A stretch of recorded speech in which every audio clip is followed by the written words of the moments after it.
लगातार जी न्यूज की खास कवरेज जारी है और ओडिशा के बालासोर में जो बड़ा ट्रेन हादसा हुआ है और ऐसे में हादसे में मरने वालों की संख्या बढ़ रही है। 288 अब हो गई है मृतकों की संख्या। 900 से ज्यादा यात्री घायल हैं। अब भी रेस्क्यू ऑपरेशन चल रहा है। पूरी रात ये रेस्क्यू ऑपरेशन चलता रहा। बीती शाम की घटना 7 बजे के आसपास ये बड़ी घटना हुई है। 3 ट्रेनें जो है ये टकराई है आपस में। एक मालगाड़ी और 2 पैसेंजर ट्रेन। हादसे की जगह खुद रेल मंत्री पहुंचे। राज्य के सीएम नवीन पटनायक मौजूद हैं। 3 ट्रेनों की टक्कर हुई है और पहली ट्रेन जो बताई जा रही है शालीमार चेन्नई कोरोमंडल एक्सप्रेस, दूसरी train Howrah Yesvantpur superfast express और तीसरी ट्रेन मालगाड़ी है।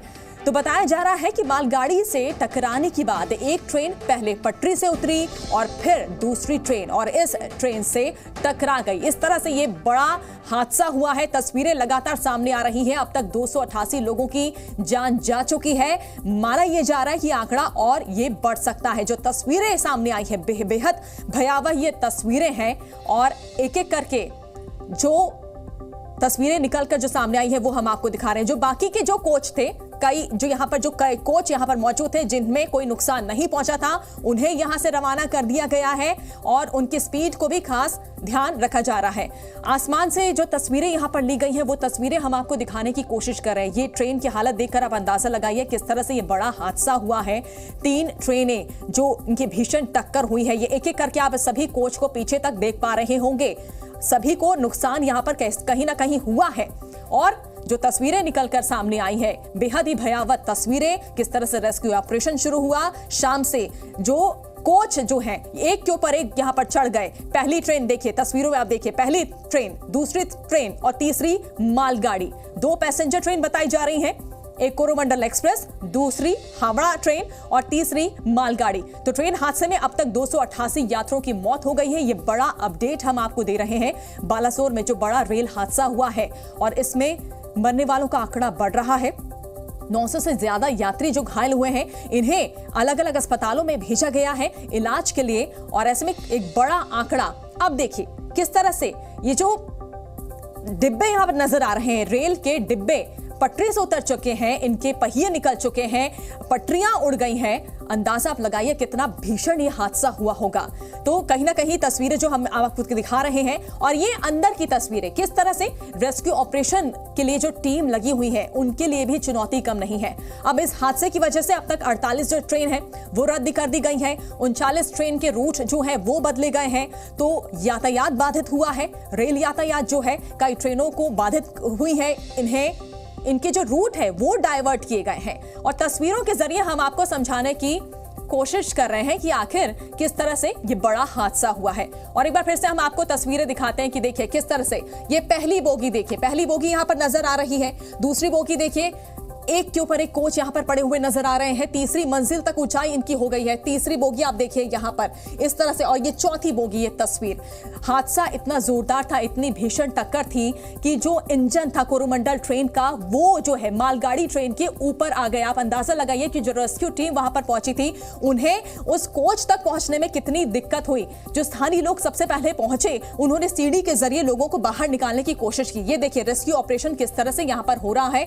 ये आसमान से जो तस्वीरें निकलकर सामने आई है, इस तस्वीरों के जरिए हम आपको दिखाने की कोशिश कर रहे हैं कि रेस्क्यू ऑपरेशन यहां पर बहुत मुश्किल से हो रहा है। कई चुनौतियां यहां पर रेस्क्यू टीम को झेलनी पड़ रही है। शाम को 7 बजे के आसपास ये बड़ा हादसा हुआ और ये देखिए ये जो ट्रेन के जो डिब्बे हैं ये अस्त व्यस्त यहां पर पड़े हुए हैं। अब बड़ी चुनौती यही है कि अभी भी जो लोग यहां पर फंसे हुए हैं, हालांकि अनुमान ये लगाया जा रहा है कि जो आंकड़ा है मृतकों का वो आगे और बढ़ सकता है। अभी तक 288 मृतकों की संख्या हो चुकी है और ये तस्वीरें जो हम आपको ऊपर से दिखाने की कोशिश कर रहे हैं, एक ऐसी तस्वीरें जो अंदाजा ही आप लगा सकते हैं कि इस तरह से जो ये हादसा हुआ होगा, बेहद ही डराने वाला ये हादसा। अस्त व्यस्त ये डिब्बे आप देख सकते हैं। कुछ जो ट्रेन के कोच थे उन्हें भेजा यहां पर गया है। 40 किलोमीटर की रफ्तार से उन्हें यहां से भेजा गया है। अब ये देखिए ये जो लोग यहां पर जो है, स्थानीय लोगों ने भी यहां पर मदद की है। एनडीआरएफ, एसडीआरएफ की टीमें यहां पर लगी हुई हैं। कुछ डिब्बे आप देख सकते हैं जो गिरे हुए यहां पर नजर आ रहे हैं, उनमें से लोगों को बाहर निकालना एक बड़ी चुनौती यहां पर रेस्क्यू टीम को यहां पर देखने को मिल रही है। और लगातार हम आपको बताने की कोशिश कर रहे हैं, दिखाने की भी कोशिश कर रहे हैं जिस तरह से बड़ा हादसा हुआ है। 3 ट्रेनों की टक्कर होना एक बहुत बड़ी बात। ये देखिए, ये तस्वीरें एक बार फिर से आपको दिखाने की कोशिश कर रहे हैं। कोरोमंडल एक्सप्रेस है एक तरफ है हावड़ा एक्सप्रेस, और तीसरी जो ट्रेन है वो मालगाड़ी ट्रेन। काफी दूर तक देखिए किस तरह से ये जो हादसा ये यहां पर हुआ है, और उसके बाद जो लोग यहां पर इकट्ठा हुए, मशक्कत यहां पर काफी ज्यादा करनी पड़ी। लगातार कई एम्बुलेंस यहां पर पहुंची और लोगों को बाहर निकालने की कोशिश यहां पर हो रही है। तो पूरी यहां पर जो तस्वीरें यहां पर निकलकर सामने आ रही है, ये देखिए एक एक करके जो डिब्बे यहां पर नजर आ रहे हैं। यहां पर देखिए गिरे हुए यहां पर जो ट्रेन के डिब्बे हैं वो देख सकते हैं आप, ठीक है। और जो एम्बुलेंस यहां पर पहुंची हुई है वो आप देख सकते हैं। बड़ी मशक्कत, 900 का आंकड़ा जरा आप अंदाजा लगाइए, कोई छोटा आंकड़ा नहीं है, एक बड़ा आंकड़ा। और लोगों को यहां से निकाला जा रहा है, अस्पताल पहुंचाया जा रहा है, अलग अलग अस्पतालों में इन्हें भर्ती किया जा रहा है। लोग यहां पर पहुंचे हुए हैं। डिब्बे, जो गैस कटर का इस्तेमाल आप देख सकते हैं, गैस कटर का इस्तेमाल यहां पर हो रहा है, और ये भी यहां पर तैयारी हो रही है कि आगे और किस तरह से रेस्क्यू ऑपरेशन यहां पर किया जाए। एक बड़ी चुनौती रेस्क्यू ऑपरेशन के में।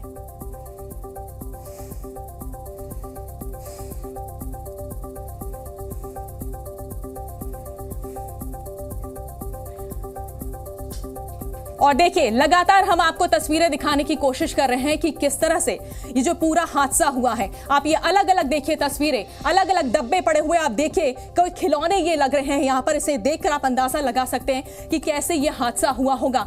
ये तस्वीरें बिल्कुल भयानक तस्वीरें, आप इन्हें देख सकते हैं। ऊपर से इन तस्वीरों को लिया गया है। इनके अंदर जो यात्री होंगे उनका सिर्फ अंदाजा ही आप लगा सकते हैं कि उनका क्या हाल हुआ होगा। रेस्क्यू टीम को यही यहाँ पर दिक्कत आई है, क्योंकि इन डिब्बों तक पहुंचना एक बड़ी चुनौती रेस्क्यू टीम के लिए।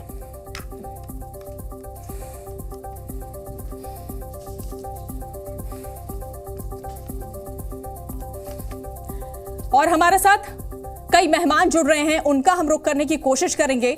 हमारे साथ एसके विज हैं, x member of engineering electrical railway board, और साथ ही स्क्वाड लीडर कृष्ण मित्रू जी हैं, कंसल्टेंट हैं, एक्सपर्ट डिजास्टर मैनेजमेंट। सबसे पहले मैं एसके विज जी का रुख करना चाहूंगी। एसके विज जी, सबसे बड़ा यही एक सवाल यहां पर उठ रहा है कि आखिर ये जो बड़ा हादसा हुआ है इसके पीछे की वजह क्या हो सकती है, क्योंकि इससे पहले की जो भी हादसे हमने देखे हैं, 3 ट्रेनों का टकराना, एक बड़ा सवाल यहां पर खड़ा होता है कि आखिर ये हादसा हुआ कैसे। मेरी समझ में ये कोरोमंडल एक्सप्रेस जो है, ये जो स्टेशन है इसमें 2 मेन लाइन है, लूप लाइंस है। लूप लाइन में गाड़ी गुड्स की खड़ी थी, और जो दोनों गाड़ियां अपोजिट डायरेक्शन से आ रही थी, कोरोमंडल और हावड़ा एक्सप्रेस। जो गुड्स ट्रेन जो कोरोमंडल एक्सप्रेस कहा जा रहा था कल रात से कि टकराई है, मेरे ख्याल में वो इंफॉर्मेशन ठीक नहीं है। रेलवे को ये इंफॉर्मेशन दुरुस्त कर देनी चाहिए जल्दी से जल्दी, क्योंकि जब एक ट्रेन खड़ी है उसके लिए रूट सेट करना संभव नहीं है अनलेस कोई इंटरफेरेंस ट्रैक के साथ करके सेट करे। तो कोरोमंडल को अपनी मेन लाइन पे जाना था। जो हावड़ा एक्सप्रेस है, मेरी समझ में ये आया है कि वो पहले डिरेल किया है, उसकी कुछ कोचेज कोरोमंडल एक्सप्रेस जो है उन कोचेज से टकराई है, और उसके बाद में जो लूप लाइन पर गुड्स ट्रेन है उससे टकराई है। ये 3 ट्रेनों का जो मिल करके हादसा का वजह ये है। अब इसमें क्या क्या संभावनाएं थी बचाने की, वो ये एक होता है कि जब हावड़ा एक्सप्रेस ट्रेन डिरेल हुई, उसके कोरोमंडल एक्सप्रेस के निकलने में अगर समय मिलता तो जो ओवरहेड ट्रैक्शन जो पावर है वहां पर एक्चुअली क्या आता है कि एक डिसरप्शन सा कंट्रोल रूम में पता लगता है। अगर मौका मिलता तो उसको स्विच ऑफ करके कोरोमंडल एक्सप्रेस को शायद अगर समय मिलता तो रोका जा सकता था। मेरे को ये समझ आया है। बिल्कुल, कहीं ना कहीं आप ये कहने की कोशिश कर रहे हैं कि ये हादसा टला जा सकता था अगर कहीं ना कहीं एहतियात बरती जाती। तो बने रहिए हमारे साथ। और इस बीच हमारे सहयोगी धीरज ने भी उन लोगों से बातचीत की है जिन्होंने बहुत ही करीब से मौत को देखा है।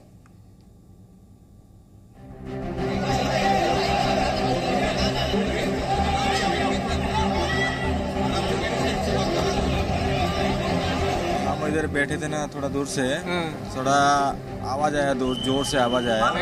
उसके बाद उधर देखा तो फिर ऐसा हालत हो गया है, ऐसा ही हो गया है। ऐसा ही हो गया। तो देखिए कि स्थानीय लोग ये कह रहे हैं, आप भी यहीं के रहने वाले हैं, तो ये शाम को कितने बजे आप लोगों को पता चला कि इस तरह आप किस तरह से मदद किए? 6:35 में इसमें आया था, हम लोग मार्केट में था, तो एक आवाज आया, उसमें देखा तो उसमें धक्का लगा था, तो बहुत आदमी पूरा चिन्ह होके नीचे गिर रहा था। उसके बाद जब हम लोग आया बहुत उधार किया है, जोर से एक साउंड आया, उसका बाद तो देखा तो ट्रेन मतलब जब जोरदार धमाका थी, हाँ बहुत जोर से आवाज है, बहुत जोर से आवाज था। उसका वजह से साउंड आया था, सब लोग देखने के लिए आया था।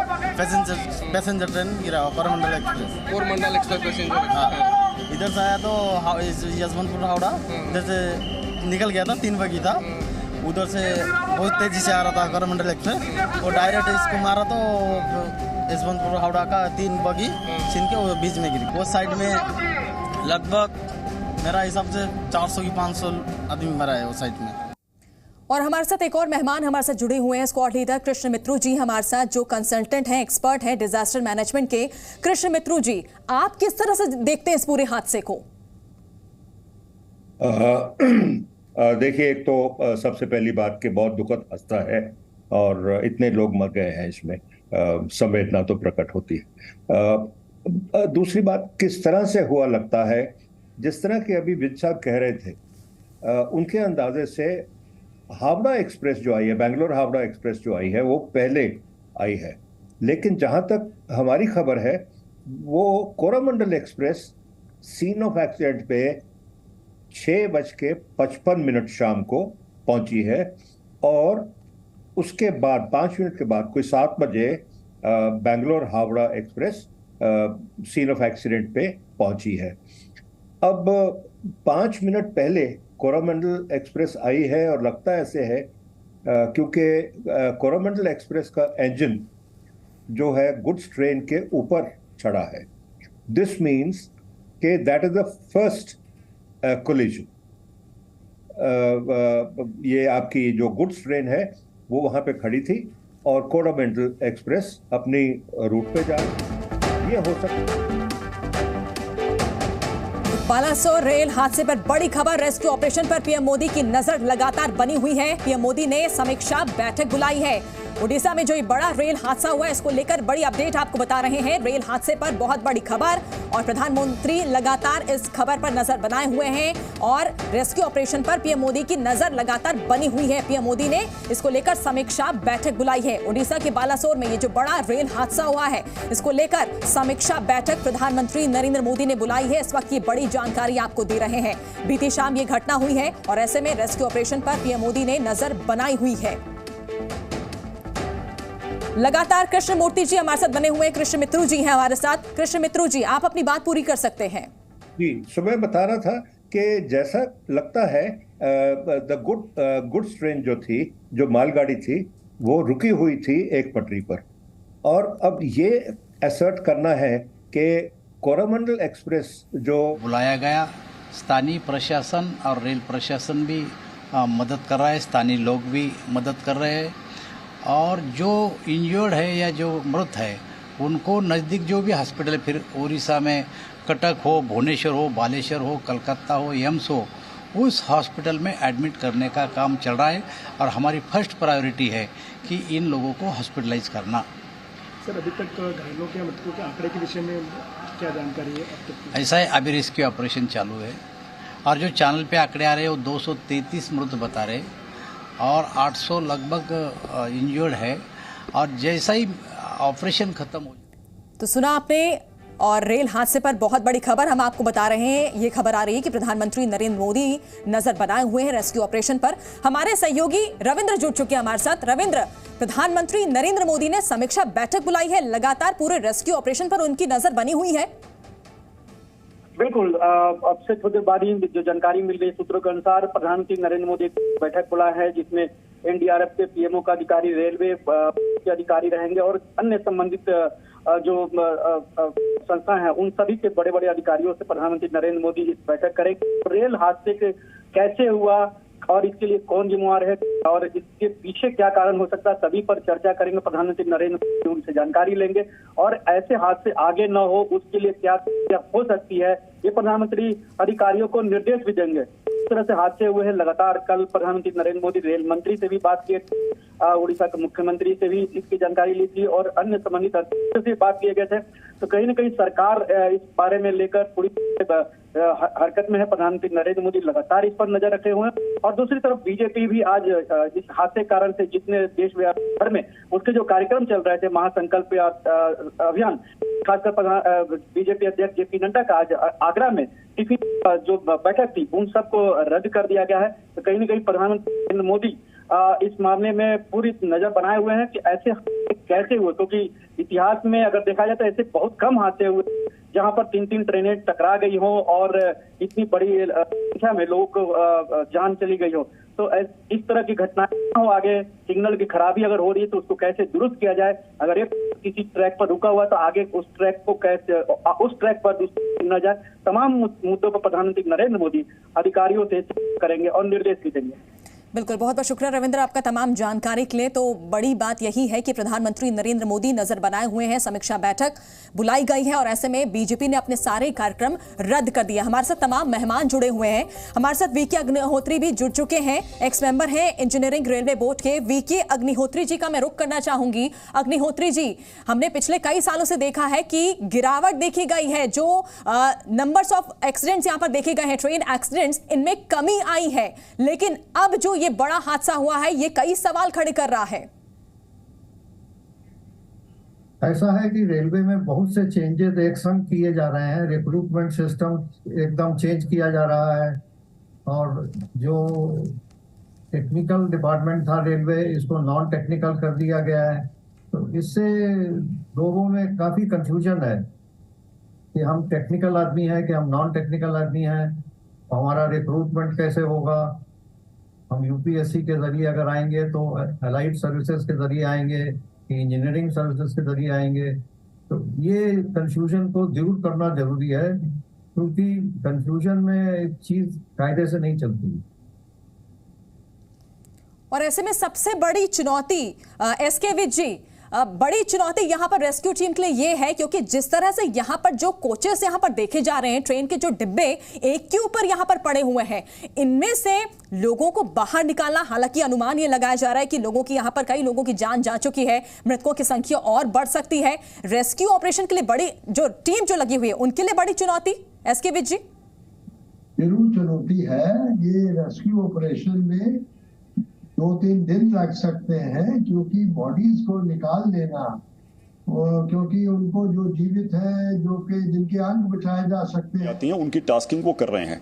तो शुरू से रात से ये अच्छा कोऑर्डिनेशन है और हमें हमारा और ऑर्डरएफ का टास्क बड़ा डिलीनिएटेड है, क्लियर है। उसमें इस तरह हम प्लान करके आपस में मिलजुल के काम करते हैं। सर लाइव है मेरा, सर लाइव।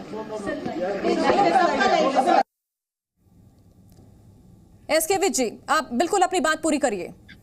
मैं कह रहा था कि ये बड़ी चुनौती है इस रेस्क्यू ऑपरेशन में। सबसे पहले जो लोग सर आपको रोकना चाहूंगी, माफ कीजिएगा, जिनके अंग बचाने हैं, lot of doctors, plenty of medicines, and unless and until those things are there, it becomes a little difficult, but it certainly is a great tragedy. Yes, so our heart really goes out to the bereaved family. This is a horrible tragedy, because 3 people died and 900 people got injured. So the slowly and gradually opposition will also react in the same manner. This is not the time for politics. Nobody can do politics over dead bodies. And please understand, it could be you, it could be me, it could be anybody, it could be our relations. At the end of the day, it's human lives. And of course, one has to ensure that such things don't happen. And I can tell you, being a railway mantri earlier, Zee News.